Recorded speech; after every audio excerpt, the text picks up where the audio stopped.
प्रेम से बोलिए सदगुरु साहिब जी की जय हो। सतनाम साहिब। मालिक आनंद का वो असीम स्रोत हैं जो हमारे लोक और परलोक दोनों को ही सवार देते हैं। आज हम इस चित्र के माध्यम से जीवन की उस यात्रा को समझने की कोशिश करेंगे जिसे हम अपनी उपलब्धि मानते हैं, पर वास्तव में वह एक अंत की ओर ही बढ़ता हुआ कदम है हमारा। इस चित्र के माध्यम से हमें दिखाई दे रहा है जो कि बचपन की रेंगने वाली अवस्था से लेकर अंतिम कब्र तक यह सीढ़ी जा रही है।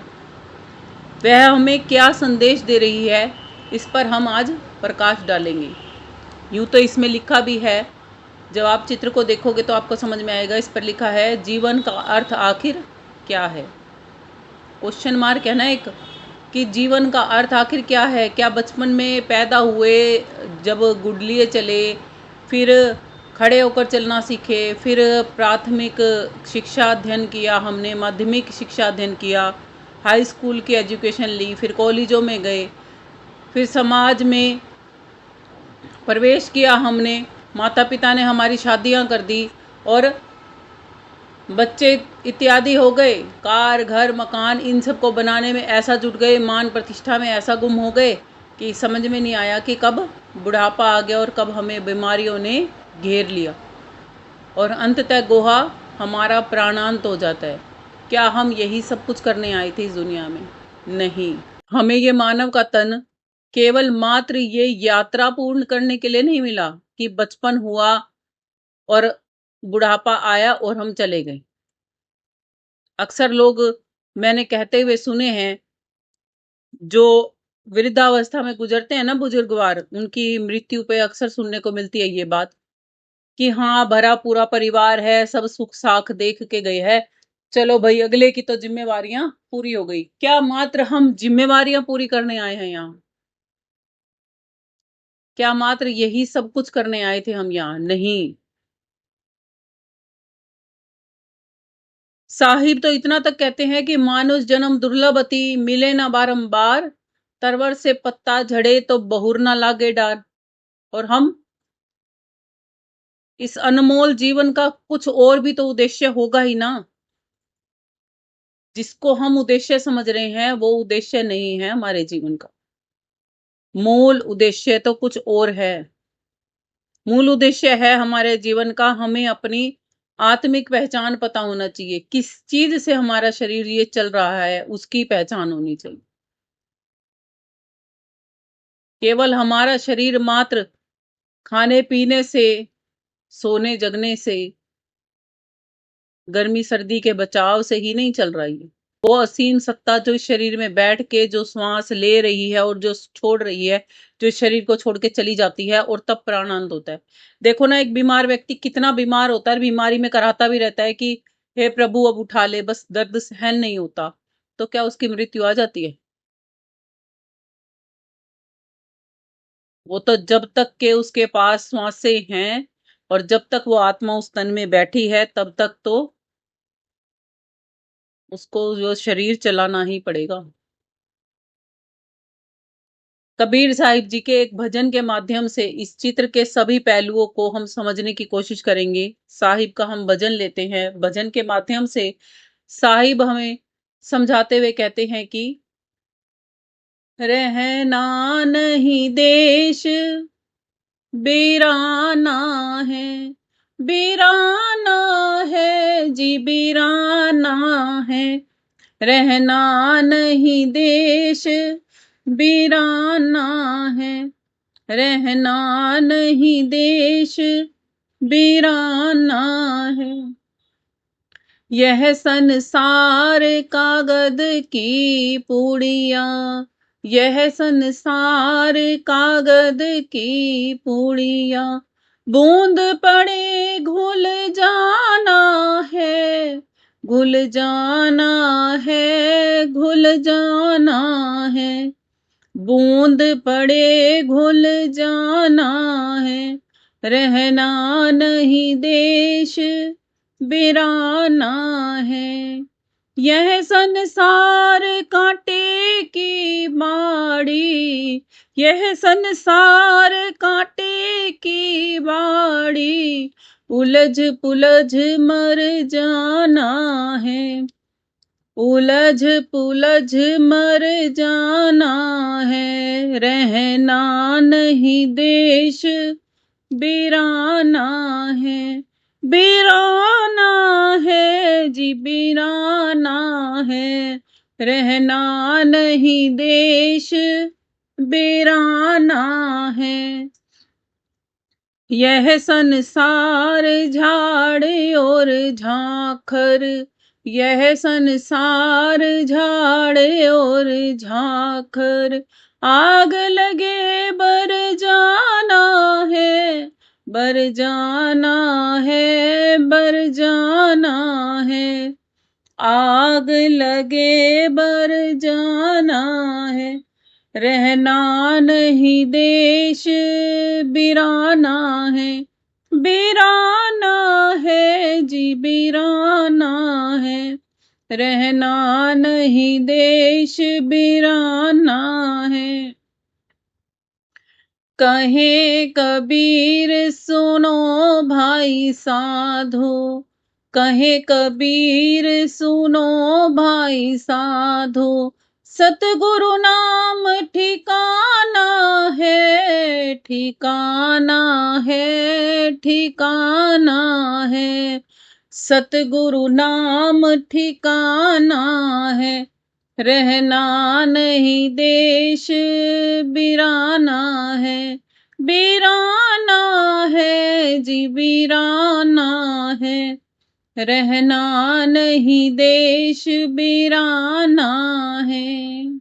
क्या कह रहे हैं साहिब कि यहाँ किसी ने रहना नहीं है। आए हैं सो जाएंगे, राजा रंक फकीर, एक सिंहासन चढ़ी चला, एक बांधा जावे जंजीर। सिंहासन कौन चढ़ के जाता है और कौन जंजीरों में बंध के जाता है? हम तो यहाँ मूलतः सभी को ही अर्थी पर जाते हुए देखते हैं। सिंहासन चढ़ के केवल भगत जन जाते हैं, ये उनकी आत्माओं के लिए कहा गया है, जो प्रभु के दरबार में जाते हैं। सीधा प्रभु के दरबार में जो जाते हैं ना, उनके लिए कहा गया है कि एक सिंहासन चढ़ चला। और बाकियों के लिए क्या कहा गया है? और एक बांधा जाए जंजीर। कि यहां से जाना तो सभी को है, बशर्त है कि कौन अपनी यात्रा को पूर्ण रूप से पूर्ण कर लेता है और कौन इस यात्रा को अधूरे में छोड़ के फिर से शुरुआत में लग जाता है। ये मत सोचो कि जिसका प्राणांत हो गया तो अंत हो गया। शरीर का प्राणांत होता है, अंत होता है। आत्मा को तो फिर से कर्मानुसार अन्यत्र तनों में गमन करना पड़ता है।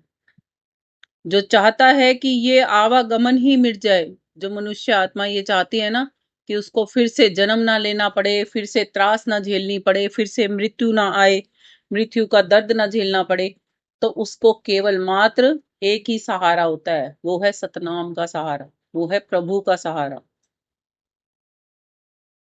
उसी को कहा जाता है नाम का सहारा। कबीर साहिब जी कहते हैं कि यह संसार एक सराय है, एक होटल की तरह है, जहां हम कुछ समय के लिए आते हैं, ठहरते हैं और फिर से वापस चले जाते हैं। चित्र में आप देख भी रहे होंगे कि रेंगने वाला जो बच्चा है फिर वह चलने लगता है बालक के रूप में, पर वह यह नहीं जानता कि जिस जमीन पर वह पैर रखे हुए है वह भी उसकी अपनी नहीं है। हम यहाँ पर किराएदार हैं, कोई मालिक नहीं है। जरा चित्र की तरफ एक बार फिर से देखिए कि जीवन एक पेड़ की तरह है जिस पर हम सब ही चढ़ रहे हैं।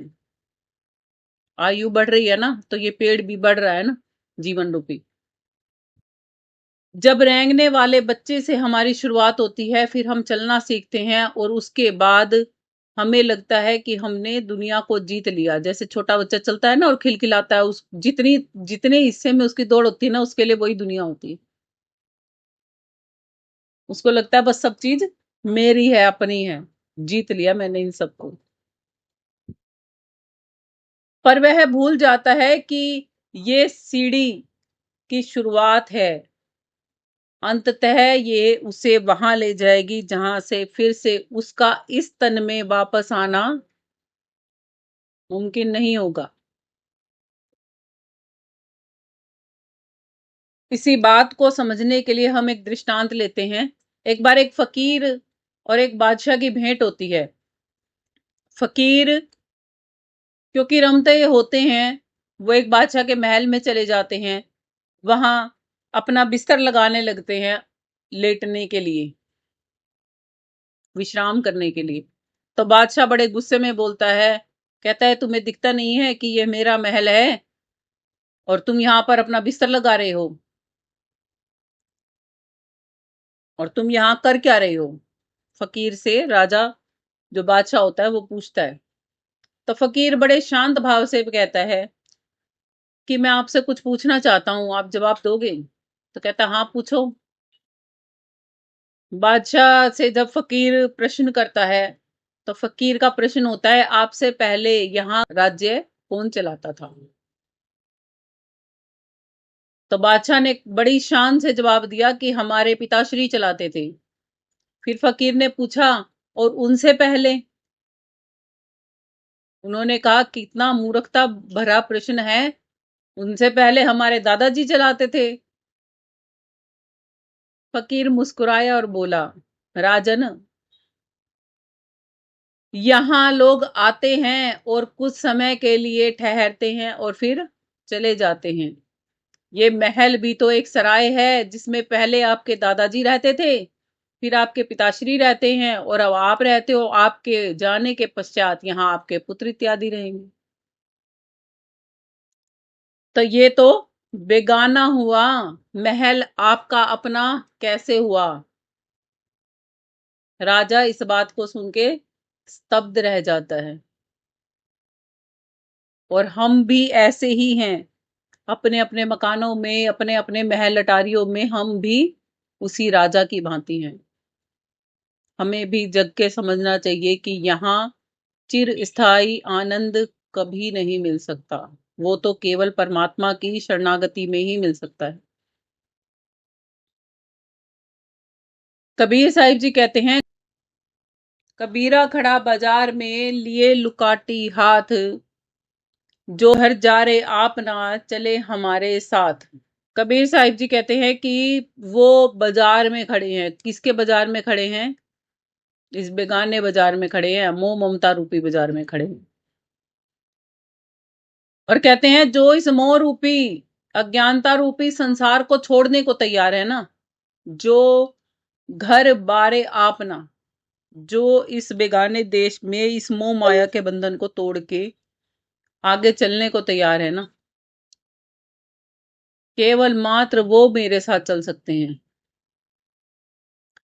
वही सच में परमात्मा के मार्ग पर चलने के अधिकारी हैं, और वही परमात्मा के मार्ग पर चल भी पाते हैं। राजा ने बड़ा सुंदर महल बनाया, राज्य का बड़ा सुंदर निर्माण किया, और उसने भी एक फकीर को बुलाकर पूछा कि बताओ, इसमें क्या कोई कमी है?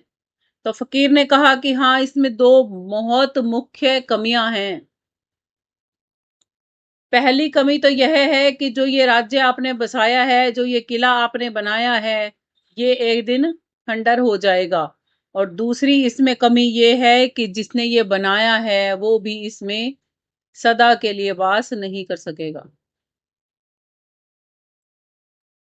साहिब आगे समझाते हुए कहते हैं कि यह संसार कागज की पुड़िया, कागज का मतलब होता है कागज, बूंद लगे घुल जाना है।